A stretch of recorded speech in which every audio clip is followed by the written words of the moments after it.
Time for get into a little dose of sweet soul music coming in at number 49 on Billboard's Hot 100 the week of December 31st, 1966. I fooled you this time from the Checker record label. I think Checker might have been part of the Chess record label in Chicago.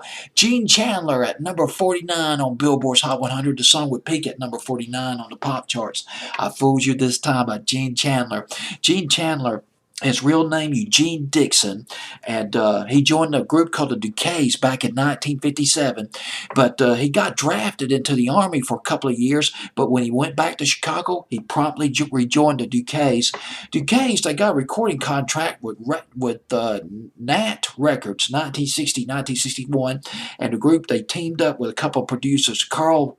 It was it Carl Wilson, Carl Davis, and Bill Shepard.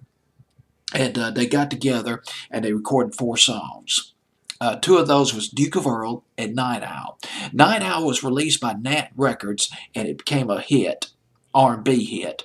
But then Bill Shepard and Carl Davis, they shopped Duke of Earl to the VJ record label, a bigger record label in Chicago. VJ Records, they released Duke of Earl under the name Gene Chandler. As Eugene, well, what they did was let me go back a little bit.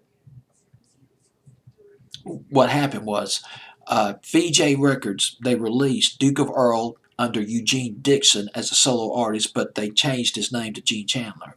Duke of Earl was a million seller. Now, this is interesting about Gene Chandler.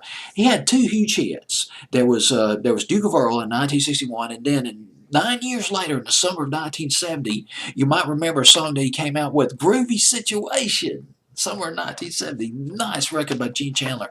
But in between those two big hits, had a number of minor hits, and he was with VJ Records until 1963, and afterwards he was with various record labels. There was Chess Records and there was Brunswick Records. He did come out with a record. It was it's kind of a sizable hit in 1964 called Just Be True, which was written by Curtis Mayfield and produced by Carl Davis. And this song, I Fooled You This Time, also written by Curtis Mayfield. Here is Gene Chandler, number 49, Billboard's Hot 100. This song went to number 3 R&B. It's called I Fooled You This Time.